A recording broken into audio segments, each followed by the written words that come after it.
দেশে অনলাইন জুয়ার বিরুদ্ধে বড় ধরনের অভিযানে নেমেছে সরকার। সাইবার স্পেসে জুয়া বন্ধে গৃহীত সর্বশেষ পদক্ষেপ হিসেবে জড়িত প্রায় 1000-এর বেশি মোবাইল ব্যাংকিং অ্যাকাউন্ট বন্ধের প্রক্রিয়া শুরু হয়েছে।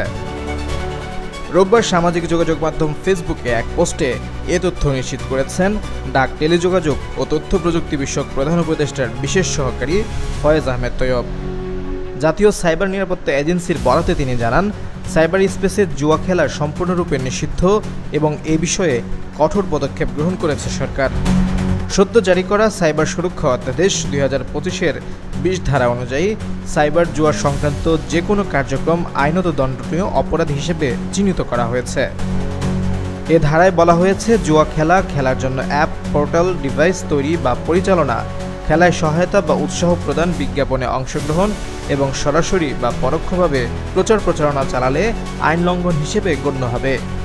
একই অধ্যাদেশের 21 এবং 22 ধারায় জুয়া সংক্রান্ত আর্থিক লেনদেন, প্রতারণা এবং জালিয়াতিকেও নিষিদ্ধ ঘোষণা করা হয়েছে। তিনি বলেন, সরকারি তথ্য অনুযায়ী এখন পর্যন্ত জুয়ার সঙ্গে সংশ্লিষ্ট 1100 জনের বেশি এজেন্ট চিহ্নিত করা হয়েছে এবং তাদের বিরুদ্ধে আইনগত ব্যবস্থা গ্রহণের প্রক্রিয়া চলমান। একই সঙ্গে যারা আগে জুয়ার বিজ্ঞাপনে স্বেচ্ছায় অংশগ্রহণ করেছেন তাদেরকে অবিলম্বে এ ধরনের কার্যক্রম থেকে সরে আসার আহ্বান জানান তিনি। ফয়েজ আহমেদ তৈয়ব আরও জানান, জুয়ার প্রচারে যেসব পেশাজীবী, সেলিব্রিটি, বিজ্ঞাপনদাতা প্রতিষ্ঠান, media company, media buyer, print ও ইলেকট্রনিক মিডিয়া জড়িত তাদের বিরুদ্ধেও কঠোর পদক্ষেপ নেওয়া হবে।